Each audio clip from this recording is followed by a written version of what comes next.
ऐ पर्दा निशी दिल के पर्दा में रहा करना, जब वक्त नज़र आए दीदार आता करना। আজকে এই জুমার মাধ্যমে আমরা সর্বপ্রথম আল্লাহ রাব্বুল আলামিনের শুকরিয়া সবাই উচ্চ আওয়াজ দিয়ে আদায় করে নিই। সকলে বলেন আলহামদুলিল্লাহ। আলহামদুলিল্লাহ। সাল্লাল্লাহু আলাইহি সাল্লামের প্রতি কোটি কোটি লাখ লাখ দরুদ ও সালাম। একবার বলেন সাল্লাল্লাহু আলাইহি ওয়াসাল্লাম। আমি সবাইকে দিল দিয়া অন্তর দিয়া সালাম জানাচ্ছি। সকলেই সালামের উত্তর দিবেন। আসসালামু আলাইকুম ওয়া রাহমাতুল্লাহি ওয়া বারাকাতুহু। আল্লাহ পাকের শুকরিয়া আমরা আদায় করে নিলাম। এই জন্যই আজকে আমরা যে সুযোগ পেলাম একত্রিত হওয়ার জন্য, আমরা আল্লাহ রাব্বুল আলামিন আমাদেরকে শক্তি দিয়েছেন এবং কি আল্লাহ রাব্বুল আলামিন আমাদেরকে সুযোগ দিয়েছেন। সেই জন্য আজকে আমরা মসজিদের মাধ্যমে সবাই এখানে হইতে পারলাম। আজকে আমি আলোচনা করব দুই চারটি কথা আলা হযরতের বিষয়ে। আমি পিছের জুমা তো আলা হযরতের বিষয়ে কিছু আলোচনা করছিলাম। আজকে আমি আলা হযরতের বিষয়ে কিছু আলোচনা করব। যেহেতু এটা মসজিদ ঘর হয়েছে, যেই মসজিদ ঘরের নাম রাখা হয়েছে আলা হযরত, মসজিদে আলা হযরত, তাহলে আলা হযরত কে আমরা একটু চেনার জন্য আমরা আগবাড়ি, ঠিক কিনা বলেন? আলা হযরতের নাম সারা গোটে দুনিয়াটায় আলা হযরতের নাম কেন লয়, আলা হযরতের চর্চা কেন হয়? এই জন্যই হয় আল্লাহ রাব্বুল আলামিন বলেছেন যে আল্লাহর নিয়ামতের চর্চা করার জন্য আলা হযরতকে যদি দেখেন, আল্লাহর নিয়ামতের সব নিয়ামতের গুলো চর্চা করে গিয়েছেন। বলুন সুবহানাল্লাহ। এই জন্য আল্লাহ রাব্বুল আলামিন উচ্চ শান বানিয়ে দিয়েছেন, উচ্চ মর্তবা বানিয়ে দিয়েছেন, উচ্চ ভালো জায়গা দান করে দিয়েছেন আলা হযরতের জন্য, জিনার জন্য সারা দুনিয়ার মানুষে পাগল। বলুন সুবহানাল্লাহ। ওনারাই পাগল যারা হচ্ছে নবী প্রেমিক, যারা হচ্ছে আল্লাহ ওয়ালা, যারা হচ্ছে রাসূল প্রেমিক, তিনারাই হচ্ছে আলা হযরত ওয়ালা। বলুন সুবহানাল্লাহ। আর যারা নাকি আলা হযরত ওয়ালা নাই, তারা এটা মনে করবেন যে তারা রাসূল থেকে দূরে রয়েছে, রাসূল থেকে দূরে রয়েছে।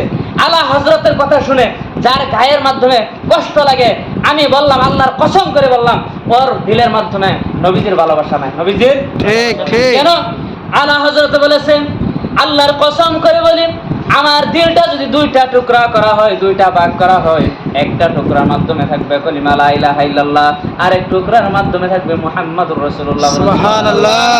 আর মানে আলা হযরত বুঝাই দিয়েছেন, এই আল্লাহ ওয়ালা, হে রাসূল প্রেমিক, ও প্যার মুসলমান সুন্নি মুসলমান ভাইরা, আলা হযরত এইটা বুঝাই দিয়েছেন, আমার দিলের কে যদি দুইটা ভাগ করা হয়, একটা যদি লা ইলাহা ইল্লাল্লাহ হয় আর একটা মুহাম্মাদুর রাসূলুল্লাহ, তাহলে আমার সারা দিলটাই আল্লাহ এবং রাসূলের প্রেমিক দিয়ে ভরা। বলুন সুবহানাল্লাহ।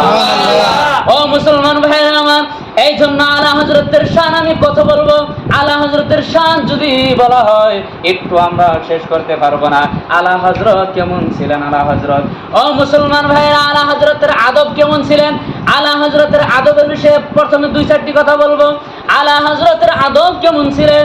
আলা হযরতের বয়স যখন 6 বছরের বয়স, আলা হযরতের দিলে দিলে ভাবতে লাগলো, আমার প্রিয় মুর্শিদ, আমাদের যিনি নাকি ওলিদের ওলি গাউসে পাক রাদিয়াল্লাহু তাআলা আনহু, তিনি যেই জমিনে ঘুমিয়ে আছে, তিনার জমিনটা আমাদের থেকে কোন দিকে পড়ে? আলা হযরত 6 বছরের বয়স, মনে মনে ভাবতে লাগলো, আমাদের গাউসে পাকের মাজার শরীফ কোথায় আছে? আলা হযরতে ধীরে ধীরে ভেবে এরকম করে চিন্তা করে বাহির করলো। আলা হযরতে বললো, বাগদাদ শরীফ এই দিকে আছে। আলা হযরত বলে, আমার দিলে যদি ডাক দিয়েছে এই দিকে, আমি আজ থেকে আমি দুনিয়ার যতদিন বেঁচে থাকবো, আমি পীর মুর্শিদ গাউসে পাকের দিকে পাও ফিরায় কখনো বসবো না। বলুন সুবহানাল্লাহ।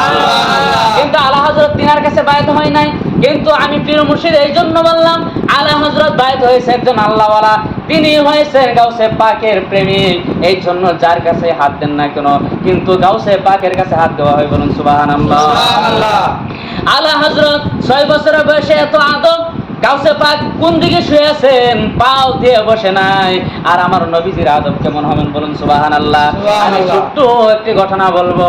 গাউসে পাকের তো আদব আলা হযরতের কাছে, আলা হযরত জিনার কাছে মুরিদ হয়েছেন, তিনাকে কত সম্মান করেছেন। তিনাকে শুধু নয়, তিনার বস্তি থেকে যদি একজন ফকির মানুষ আসতো, আলা হযরত ওই পীর মুর্শিদের বস্তি মহল্লা বলে আলা হযরত ওকে বিরাট সম্মান করতো বলেন সুবহানাল্লাহ। অনেক সম্মান করতো। আলা হযরত একজন বয়ান করে, একজন আল্লাহওয়ালা, একজন রাসূল প্রেমিক, একজন বয়ান করে। আলা হযরতের কেমন সম্মান, আলা হযরত কেমন আদব বলা হয়েছে। মানুষকে আদব দেওয়ার পরে আলা হযরত আল্লাহ কাব লাগিয়েছে, আলা হযরতে আদব বলা হয়েছে বলেন সুবহানাল্লাহ। আলা হযরত কেমন আদব করেছেন। পীর মুর্শিদ যেই দেশের মাধ্যমে থাকতো, যেই জায়গার মাধ্যমে থাকতো, সেই জায়গাটার নাম হলো মারহারা শরীফ। মারহারা শরীফ থেকে একটা নাফিদ আসছে। কি নাফিদ? যারা নাকি আমাদের ভাষার মাধ্যমে বলা হয় নাফিদ, যারা চুল কাটে, কি করে, চুল কাটিং করে। আলা হযরত ওই নাফিদ আসার পরে আলা হযরত ওই বারেলী শরীফের মাধ্যমে যখন ওই নাফিদটা আসলো আলা হযরতের পীর মুর্শিদের বস্তি থেকে, আলা হযরত ওই নাফিদটাকে খবর নিলেন, কি খাইছেন, কি করছেন, অনেক সম্মান দিলেন। মানুষের দিকে আচরিত হয়ে গেল। এটা সাধারণ চুল কেটে খায়, কিন্তু মানুষের কর্মচারী করে খায়। আলা হযরত এত আল্লাহ প্রেমিক, রাসূল প্রেমিক, এত বড় লোক হওয়ার পরে ওই মানুষটাকে কত সম্মান করেছে বলেন সুবহানাল্লাহ। এই হয়েছে আলা হযরতের পেহচান, এই হয়েছে আলা হযরতের আদব। আলা হযরত কেমন সম্মান করত, এই জন্য নাফিদকে সম্মান করেছে। আলা হযরত বলেছে, এই নাফিদ হোক না কেন, কিন্তু আমি যার কাছে হাত দিয়েছি তিনি হয়েছে মারহারা শরীফ, আর ওই জায়গা থেকে আসছে নাফিদ বলুন সুবহানাল্লাহ। আলা হযরত যখন মারহারা শরীফ পীর মুর্শিদের বস্তির মাধ্যমে যাইতেন, আলা হযরত স্যান্ডেল জুতাগুলো রেখে আলা হযরত খালি পায়ে বস্তি দিয়ে হাঁটাচলা করতে বলুন সুবহানাল্লাহ। আলা হযরত আদব করেছে মারহারা শরীফকে, আলা হযরত আদব করেছে তিনার পীর মুর্শিদকে। যদি বস্তির এত সম্মান হয়, তিনার পীর মুর্শিদকে কত সম্মান দিয়েছে বলুন সুবহানাল্লাহ। আর তিনার পীর মুর্শিদের যদি বস্তি এরকম সম্মান, এরকম আদব দিয়েছে, তাহলে যেই দেশের মাধ্যমে থাকে, যেইখানে থাকে, মদিনাওয়ালা কামলেওয়ালা নবী মুহাম্মদুর রাসূলুল্লাহ সাল্লাল্লাহু আলাইহি ওয়াসাল্লাম, নবীজি যেখানে শুয়ে আছে, নবীজি যেখানে ঘুমিয়ে আছে, সেই দেশকে আলা হযরত কত সম্মান করেছে বলেন সুবহানাল্লাহ।